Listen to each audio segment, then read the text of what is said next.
In this video, I'm going to show you how to completely reset TradingView and bring it back to its original factory settings.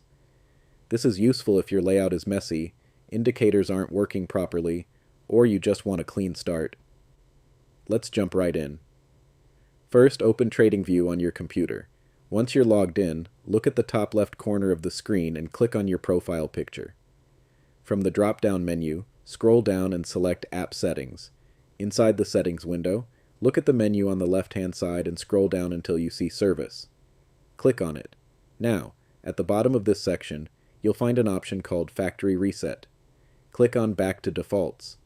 After that, confirm by clicking Relaunch at the bottom. TradingView will now restart automatically. Once it reloads, you'll notice everything has been reset. Your layouts, charts, and custom settings are all back to default. You may also need to sign in again. And that's it. You've successfully reset TradingView to its original settings. If this video helped you, don't forget to like and subscribe. Thanks for watching, and I'll see you in the next one.